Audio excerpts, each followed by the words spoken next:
Thank you very much, everybody. We're doing a tour of the store, the new store, and Stuart McLaren is in charge, and he's done a really great job. We've moved, as you know, the store from where you've had it for many years because we're starting construction of the ballroom, and Stuart's excited about it. I think everybody's excited about it. It's going to be amazing, actually. But that was where they had their store.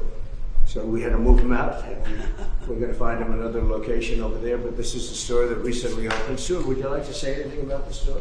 Well, we're so excited to have the president here to look at the gift shop. And we have this wonderful People's House gallery. So that while the White House is closed for tours for this wonderful ballroom to be built, we have this 33,000 square foot experience open 7 days a week, free to the public. So until that's built and reopened, we're happy to welcome everyone here, and so honored and happy that you came over today. And you do a great job. He's been here a long time, and we have a lot of things in common. We love the White House, right? Love that in history. And we're doing some very detailed renovations, fixing things that are broken, fixing floors that are cracked up and not good anymore. And in many cases, they were done in the 50s and 60s and 70s. We're redoing the Lincoln bathroom, which was Art Deco. Lincoln didn't have Art Deco around. It was the Harry Truman days. It was a long time ago. I think it was Harry Truman that did it, right? But we're making it actually incredible. That'll be done in about a week, 2 weeks. We're making some great improvements in the White House. We're doing it with the money that I give, the salary that I give, and addition. I wish it was only the salary, okay? That would be nice. It was only the salary, but and the ballroom, as you know, is being donated. It's going to be a couple of $100 million at least, and it's going to be something. There won't be anything like it anywhere. We're also looking at doing something on the executive office building because it's such a beautiful building, but it doesn't look it. It's one of the most beautiful buildings anywhere in Washington. I think it's just incredible, but you have to get past the color because the stone they used was really bad color. Then we're looking at doing something very exciting on the executive office building, cosmetic, all cosmetic, to make it to bring out the beauty because it's one of the, to me it's one of the most beautiful buildings, but you have to study it to realize how incredible and complex it is. So we have a lot of fun doing this. We're fixing up the city, we're fixing up the White House and the environment of the White House. We're fixing up the whole world. We have great numbers that have just come out. The numbers, the economy is doing incredibly. Billions, trillions actually, of dollars in tariffs are coming in. And maybe most important, we have about close to $17 trillion being invested in the United States. We've never had anything even close to that. And that's in 6 months. So we've done numbers that nobody's ever seen before. And I'm now going over to Kennedy Center. I have some great contractors in my car. I have really great marble contractors and woodworkers. And we're fixing Kennedy Center the way it should be. It was a mess.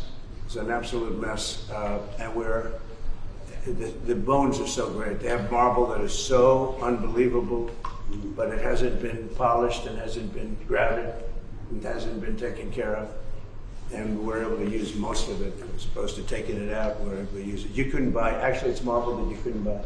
The slabs are so big, white, beautiful slabs. You couldn't buy it today. And we're renovating it.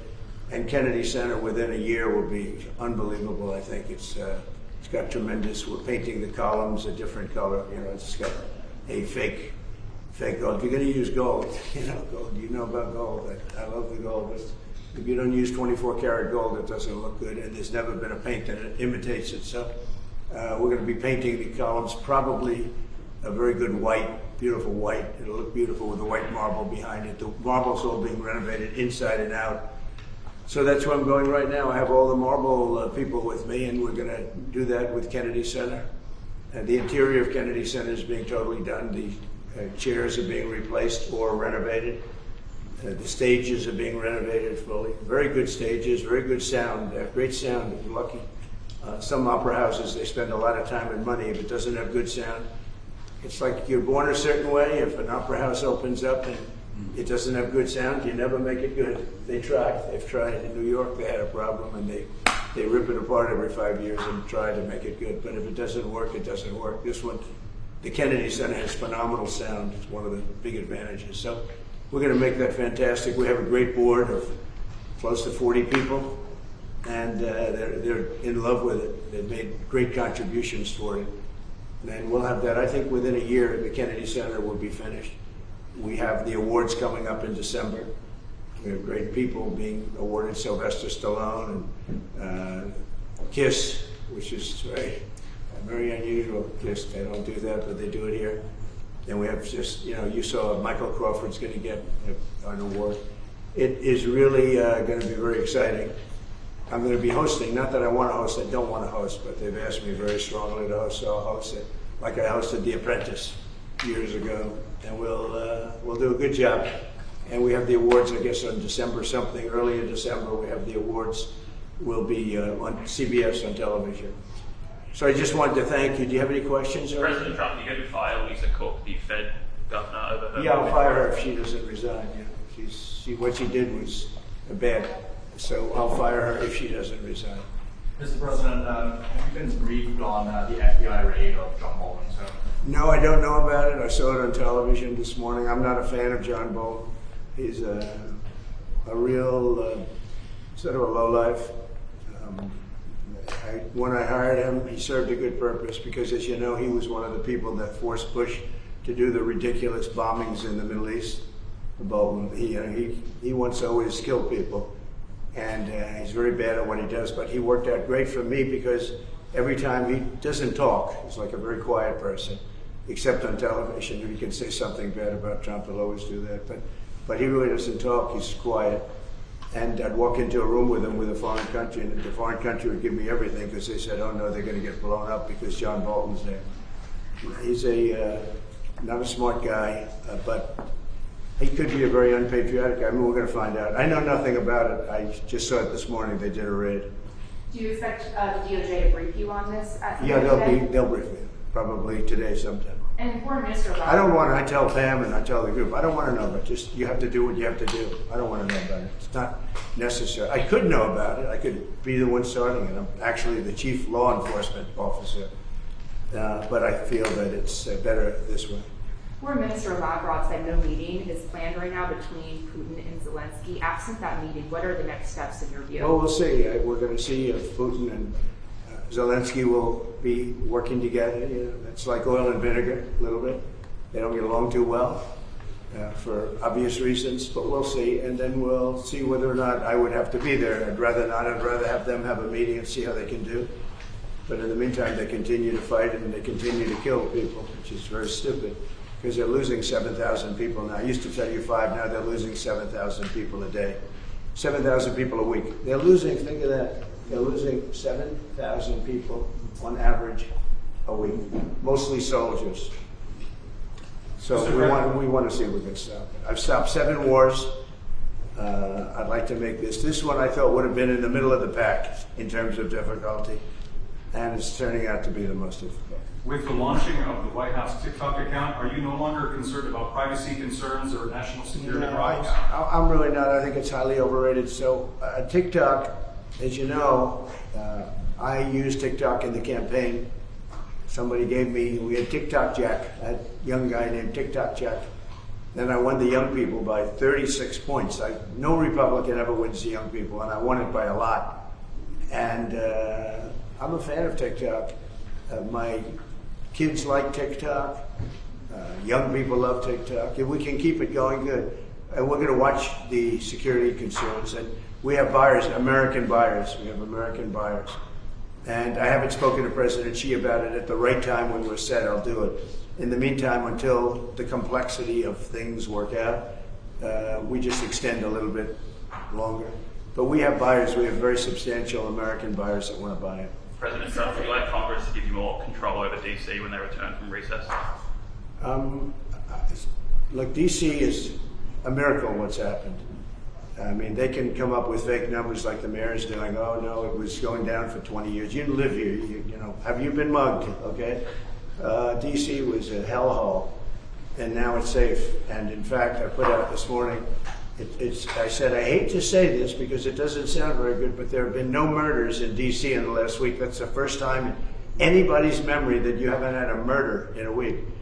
And I think the mayor has to get on the ball because we have a situation, and she's a nice woman, but I'll tell you what, she's got to get on the ball. We have, I don't want to see phony numbers. D.C. hit an all-time high last year of absolute total crime, and it continued pretty bad. And then we put some strength into it, got the numbers down a little bit, but we brought in the D.C. National Guard, and we coupled them with the police, and it has been amazing. I have friends that live here, people that work in the White House, but I have friends that live here. They're all going out to dinner now. They haven't gone out in years. One man, I told this story yesterday when we were with the police and with the National Guard. We had a great little celebration, brought them hamburgers, brought them pizza, but we were with them, and I told the story about one friend hasn't been out in 4 years to a restaurant, and now he's been out 4 nights in a row. He called me this morning, by the way. He said it's so safe. He feels like totally safe. He can walk. He's got a 10-block walk. He walks it. He wouldn't have walked those 10 blocks. He said it would be a chain of hell, he called it. He said it was just horrible. He had no chance of making it to the 10th block. And the mayor has to admit that. She can't say it was just like it hasn't been clean. Now it's going to be clean. I'm giving out a contract very soon. Susie's with me. We're going to be raising about $2 billion from Congress. Congress is happy to do it. And we're going to wisely spend the money. We're doing it with Clark Construction. We're going to head out right from the Capitol and the White House, and if you look at a circle and go about 3 miles out, it's going to be beautiful. All those light poles, you can see the poles, they're rusting, and they got different lenses on top. If you look, I mean, just looking at so many different problems. And we're going to have this place beautified within a period of 12 months. The streets are going to be retopped, not ripped up and rebuilt, and they're no good after they rebuild them because they start settling. We're going to take off the asphalt and put beautiful, well-done asphalt. You know, if you have a good asphalt worker, it's the greatest thing you can have, but there aren't too many of them. But I know all the good contractors. So this place will be beautified within a period of months. So it'll be safe and beautified. And then the big question is, how long do we stay? Because if we stay, we want to make sure it doesn't come back. So we have to take care of these criminals and get them out of here. We've collected hundreds of career criminals. These are career criminals. You're not going to teach them to be nice. These are probably born that way. I don't know. But they're career criminals. They're very, very dangerous people. They would love to be with you for a little while and slap you around. But I put my money on this guy. He'd take them. He'd take them down so quickly. Let me say, he's saying, I don't want any part of it. No, people don't want to be that. And we have over 1,000 arrests. We're taking career criminals off the streets. It's my ambition that when we're complete, we can take everybody out and you have a great capital. But people are so happy, and I don't know where they get the polls. I see polls that they're 90% in favor of what I'm doing, and then you turn to CNN, which is fake news and nobody watches it, or MSDNC, MSNBC, they changed their name now because they were so bad. But they're the worst, owned by Comcast, run by a guy named Brian Roberts, who doesn't have a clue. He's terrible manager. But they're not, I don't think, selling it. They're changing the name because they're ashamed of it. And they're disassociating it from NBC, which is also fake news. You know, they should be ashamed of that too. But a lot of fake news. I think the news is getting better. They're learning that they have no credibility. ABC, CBS was just sold to a great person that I know very well, a great man actually just bought CBS, and I think he's going to do the right thing with it. NBC is run terribly by Comcast. I call it Comcast because it's a whole con. And you're going to see some things happening. I think you're going to see some just amazing things happening. But to me, D.C. is very exciting. And a lot of people say, well, where's it going from there? Well, I have calls from politicians begging me to go to Chicago, begging me to go to New York, begging me to go to Los Angeles.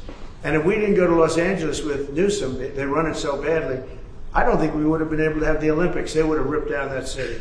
We went there and it stopped day one. And the chief of police in Los Angeles, when they asked him the question, he said, thank God they came, because we could not have handled what was happening. We went in, we stopped it, and that was it. So they needed help. They don't like to say it. I wish they'd say, I need help. I wish the mayor of D.C. would say, you know, we're overridden with crime and we need help, instead of saying the stats are down. I mean, they're under investigation now for fake numbers, where they fudged the numbers. And they did, there's no question about it. They said, oh, we're on a downtrend for 20 years. No, they're on an uptrend for 20 years. We are going to make D.C. totally safe. When people come from Iowa, Indiana, all of the beautiful places, and they come, they're not going to go home in a body bag. They're not going home in a coffin. And it's very safe right now. There's been no murders since I started. And, you know, it's a terrible thing to say. Who would think that you have to say that there have been no murders?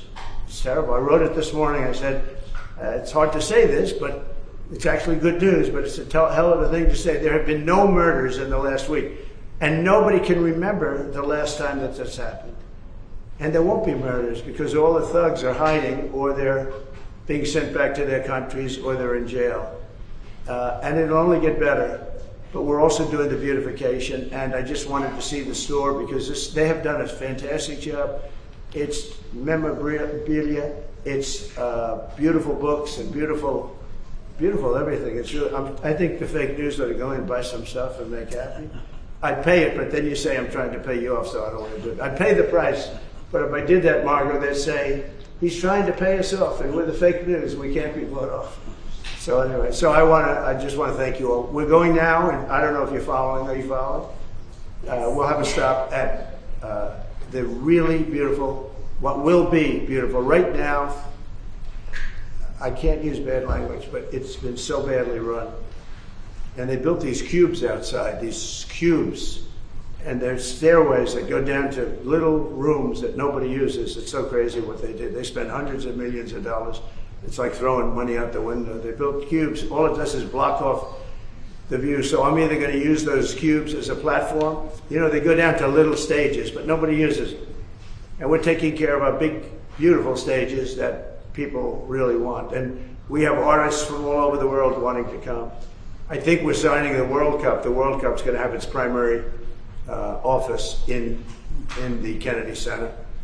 And again, I want to thank our board of the Kennedy Center. They have been absolutely incredible. But you may get a chance to see what we're going to do a little bit. I'll show you beautiful slabs of marble that, for the sake of cleaning and grouting, would look like they got put in yesterday by a top marble smith.